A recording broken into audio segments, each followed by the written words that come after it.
Hey everyone. On the story for today. Dad gave the family business to my brother, now it's failing, and he wants me back, but says a woman can't own it. My dad is the worst loser in the history of parents. Ever since I was a kid, my dad had this grand vision of me and my older brother, Alex, stepping into his shoes and taking over his business one day.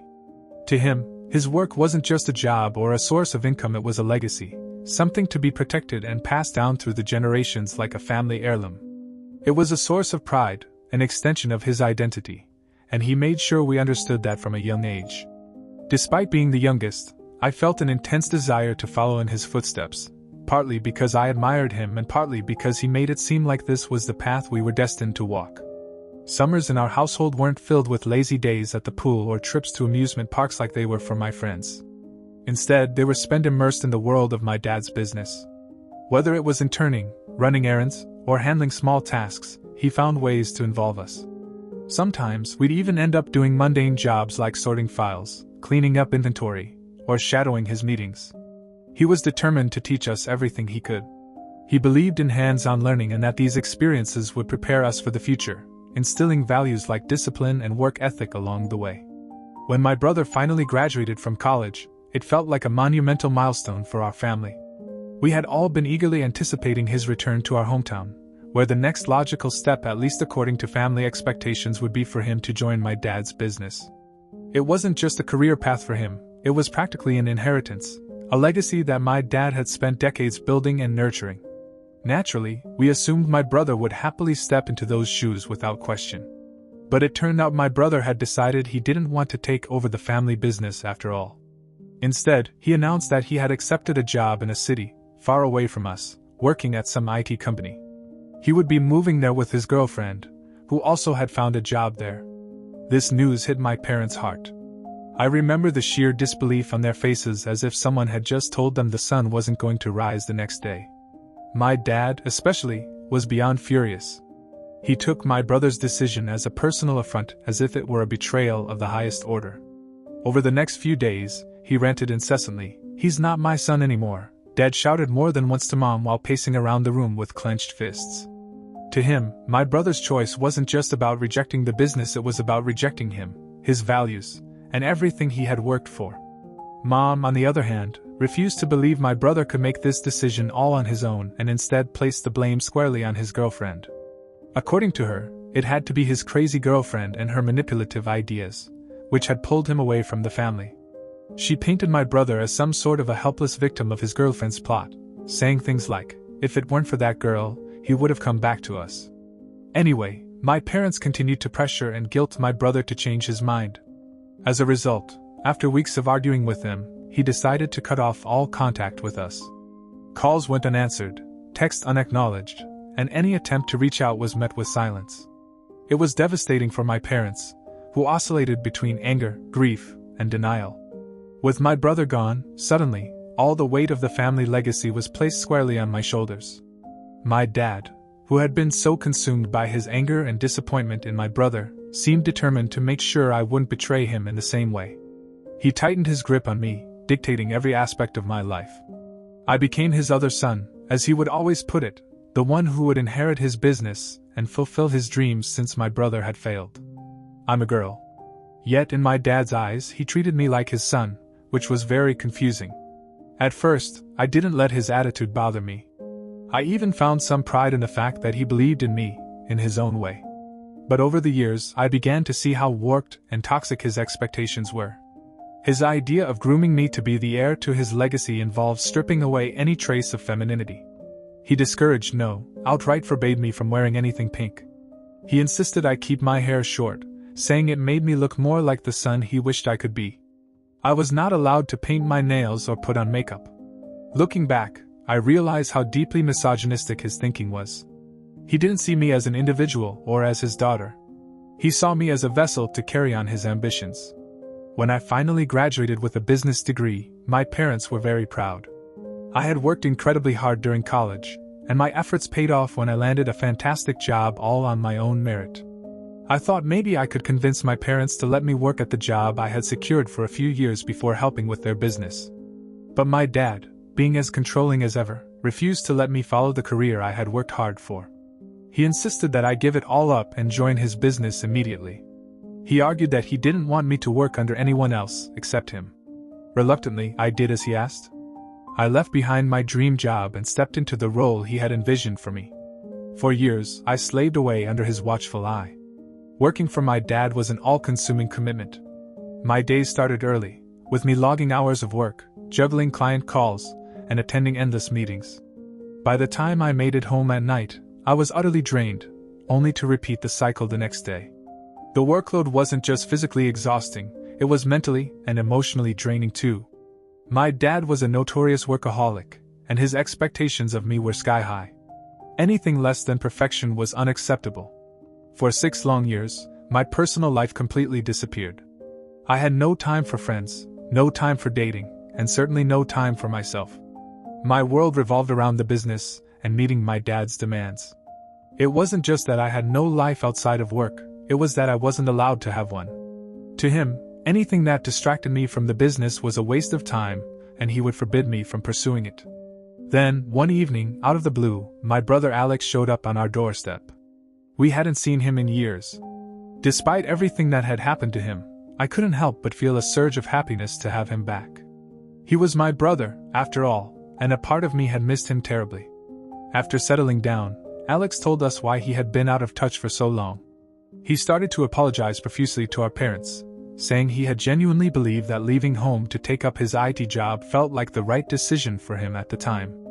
But life hadn't worked out the way he planned. His company had downsized, and he had been laid off.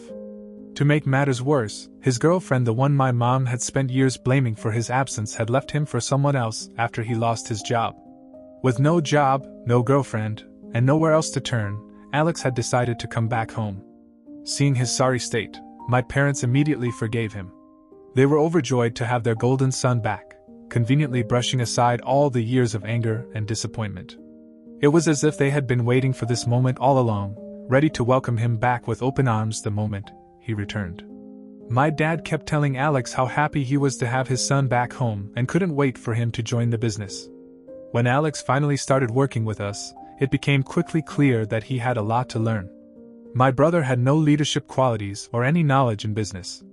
He struggled to even explain our business properly to new clients.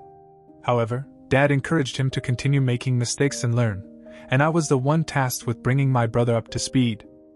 At my dad's insistence, Alex shadowed me day in and day out.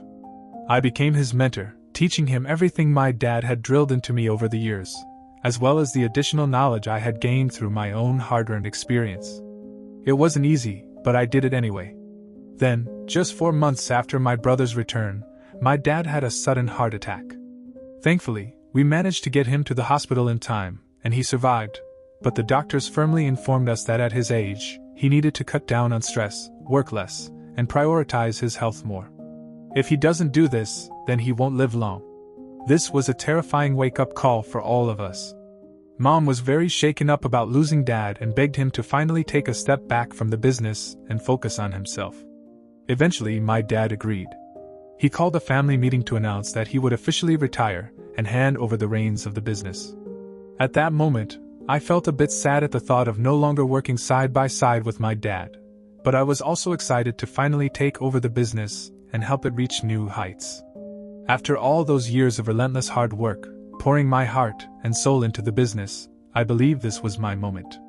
I was ready to lead, to finally make my mark and carry on the legacy that had been drilled into me for years. But then my dad dropped a bombshell that shattered everything I had envisioned. He announced that my brother Alex would be the one to take over the business, and not me. He continued to announce that I would continue working in my current position, helping my brother to run things smoothly. I was furious when I heard this. "Dad," I said, "I've worked with you for years. I know the ins and outs of this business. I know all the clients, I've built relationships with the workers, and I have plans to expand the company. Alex has barely been here for 4 months. How can you possibly think he's ready to take your role? He can barely even talk to people, let alone order anyone around." But my dad dismissed my protests, saying that this is where I should step in and help out my brother in any way that I could. "Alex is the man of the family. This business is now his responsibility, so don't worry, he is going to step up and take care of it." Those words felt like a slap in my face. It didn't matter that I was the one who had kept the business running alongside him. It didn't matter that I was the one who had secured so many clients over the years. All my sacrifices, all the years I'd spent proving myself, were suddenly irrelevant because of my gender. I was devastated, and to make matters worse, Alex didn't even pretend to be conflicted about it. He accepted my dad's decision without hesitation, wearing a smug smile that made my blood boil. When I confronted him later, hoping for some semblance of understanding, he brushed me off. "You're the youngest," he said with a casual shrug. "Stop arguing with Dad." This was always going to be my responsibility. The sheer arrogance in his tone left me reeling. It wasn't just that my brother was taking over the business, it was that he seemed to revel in my disappointment. Here was someone who had abandoned the family and the business for years, who had only returned because he had no other options, and now he was being handed everything I had worked so hard for on a silver platter. It felt like my entire world had been turned upside down. Everything I had sacrificed, every dream I had nurtured, was taken from me in an instant, all because of a belief that I, as a woman, couldn't possibly shoulder the same responsibilities as a man. After that, I completely spiraled. For days, I couldn't stop crying. The betrayal, the injustice of it all, weighed on me like a crushing burden. I had spent years pouring every ounce of myself into the business, sacrificing my time, my relationships, and my own dreams, only to be told that none of it mattered. I was just a woman, and in their eyes, that meant I wasn't good enough. I was so pissed that I stopped going to work altogether.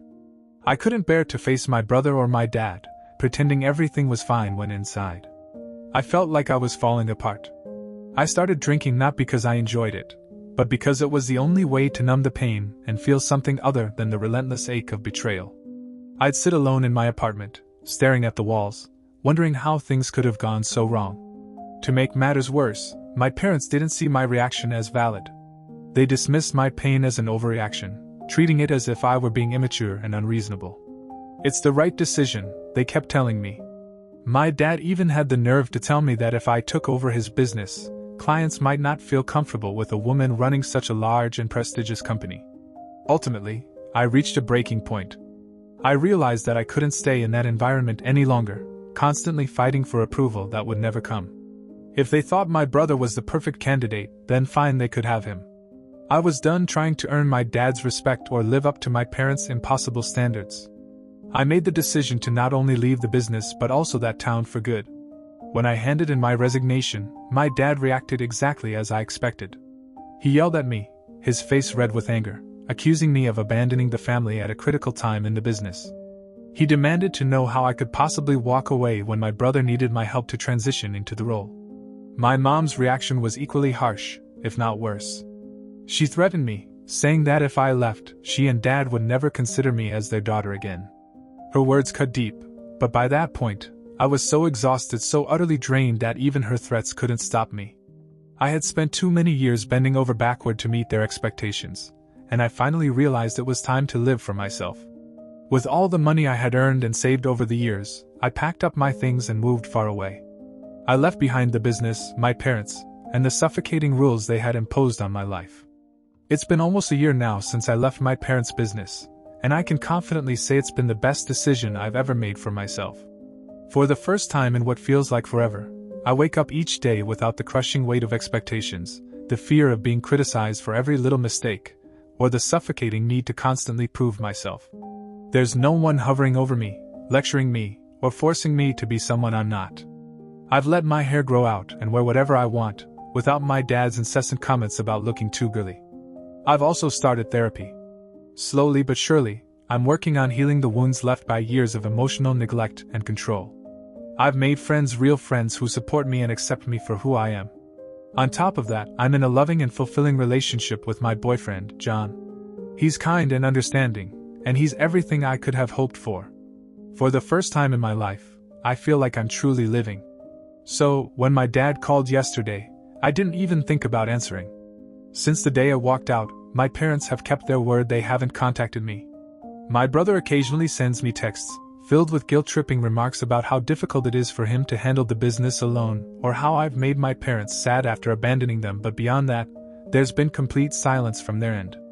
So, when my dad's number popped up on my phone screen, I simply let it ring and ignored him. This morning, I was jolted awake by the persistent ringing of my doorbell. Still groggy, I stumbled to the door, wondering who on earth could be visiting so early. When I opened it, I was stunned to find my dad standing there. Although it had only been a year since I last saw him, different. Older. His face seemed to sag with wrinkles I hadn't noticed before, and his skin hung loose, a stark reminder of time passing. I realized then that I had become so used to seeing him every day that I never noticed how much he had aged. For the first time, he didn't look intimidating to me, just a tired, older man. He wasted no time. "Can we talk?" he asked, his voice firm. "I am here because you didn't pick up my calls yesterday, and this is urgent." Typical of him, always straight to the point, no pleasantries, no preamble. I hesitated but eventually stepped aside, allowing him in. We sat down, and I waited, half expecting some grand apology, or even just a simple "how have you been?" But my hopes were quickly dashed. Dad dove straight into why he was there. He told me that he wanted me to come back home with him and join back the business. He continued to say how I had rebelled enough and he had just let me, but now it was time for me to be responsible and help out the family business. I glared at him in disbelief. After everything that had happened, after the way they had treated me, he had the audacity to show up at my doorstep asking me to go back with him. I took a deep breath, steadying myself before responding. "No," I said firmly, meeting his gaze. "I'm not coming back. This is not me rebelling against you. This is my life now and I like it. I don't care what happens to the family business." My dad blinked, caught off guard by my dismissive tone. I had ever spoken to him this way before, but that was back when I was still an obedient, foolish child who wanted to please him. Since I had left home and found my own footing, I no longer cared about his opinion of me. My dad's tone shifted as he launched into a tirade about my brother, Alex. He admitted outright that my brother was incapable of running the business. He talked about how the company was nosediving because Alex lacked the people skills to build relationships with clients. His voice rose as he went on, blaming Alex for being too much like our mom, gentle, introverted, and utterly lacking in the business-savvy attitude my dad claimed he and I possessed. I raised my eyebrows at this revelation, feeling a mixture of vindication and anger bubbling up inside me. "If that's the case," I said evenly, trying to keep my voice steady, "then why didn't you give me the business instead of him last year? You know I had worked harder, I had proven myself, and I had been the one who actually knew how to handle everything." My dad's response was infuriatingly predictable. "I could never do that," he said firmly, his tone dismissive, like the answer should have been obvious to me all along. "Why not?" I pressed, though deep down, I already knew what he was going to say. His answer came as a shrug, accompanied by a nonchalant remark that pierced through me like a dagger. "Because you're a girl. What I have built means something, so I can't just leave it up to you." The words hung in the air, sharp and suffocating. "So, just because I'm a woman, you think I'm not allowed to run your business, yet you have come here to ask for help?" My voice trembled with a mix of rage and disbelief. My dad rolled his eyes as if I were the one being unreasonable. He launched into a speech about how he had built the business from the ground up, pouring his blood, sweat, and tears into it, and how he had always dreamed of passing it down to a son. But instead, he spat bitterly, "Your mother gave me a nerdy, incapable son and a daughter." I stared at him in shock, struggling to process what he had just said.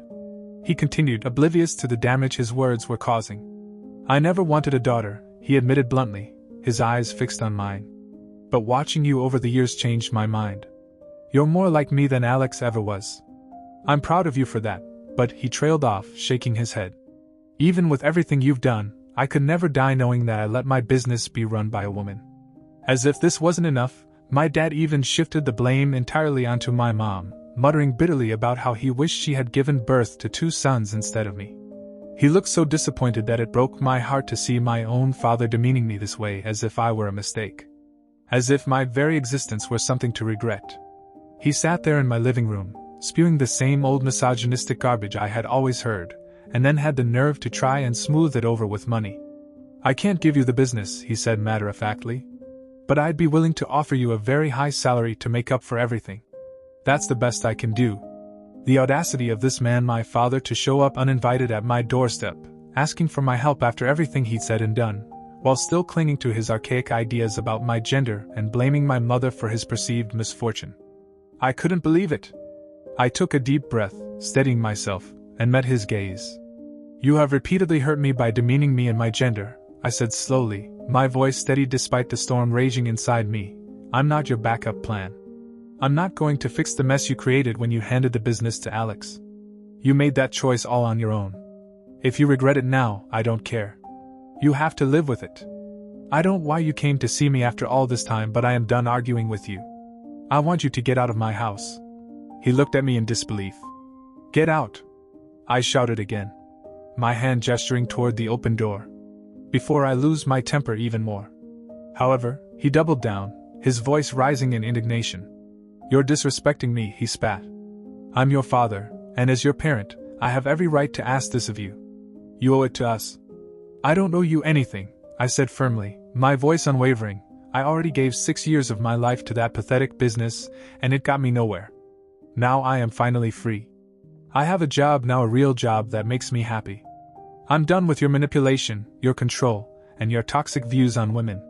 Also, you know what, Dad? Please don't ever say I'm just like you when you are just a selfish, bitter loser who cares more about his pride than his own children. I never want to be anything like you. Finally, I pointed to the door again.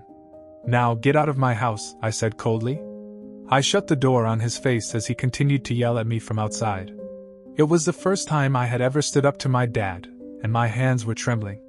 I do feel a bit guilty, so Ida, for turning down my dad's offer to return to his business and for yelling at him? First of all, for everyone asking how my parents know my address, of course they know where I live. While I moved away after my dad didn't give me the business, I didn't just completely cut them off. However, they had never disturbed me before. After my dad left, my mom called me and started yelling at me for slamming the door in his face. She called me a disrespectful, spoiled brat and accused me of giving my dad the cold shoulder just because he passed his business on to my brother. My brother also sent me a few nasty messages, telling me I should get over myself and come back home before it's too late for the business. He thinks I'm stressing Dad out unnecessarily by acting this way. None of them really understand me. Thank you to everyone for your advice.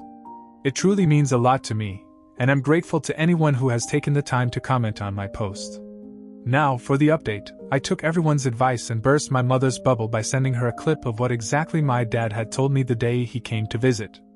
I have cameras on my front door, back door, and in my living room for my own protection, so everything my dad said to me was recorded. I created a group chat with my mom, my brother, and my dad, and I sent those clips there. I explained how this time my dad had not only repeatedly disrespected me just because I am a woman, but it also blamed Mom for giving birth to me.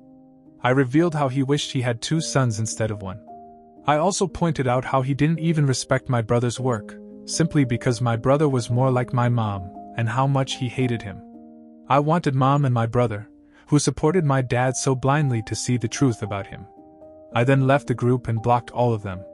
I felt a bit satisfied, knowing that this was going to start a huge fight between them. Now my mom and brother could see exactly what my dad thought of them, and there was nothing they could do to blame me for it. It's been a month since my last update. After I sent those clips to my family, my mom left my dad. A few days ago, she sent me an email apologizing for everything. She explained that after watching the videos I had sent them, and hearing how my dad spoke to me had opened her eyes.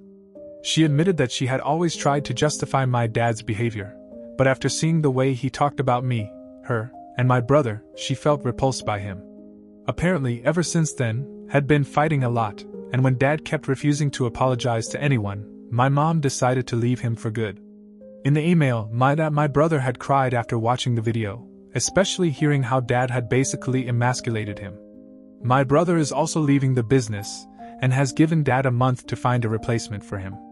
In the end, my mom pleaded with me to unblock her on my phone so we could talk further. However, even after reading the email from Mom, I have absolutely no desire to reach out to her. She and my brother can do whatever they want. I am done with them. For now, I'm just going to focus on my own life here, and if either my mom or my dad come to visit me, I'll move to a different location if I have to, just to get away from my family.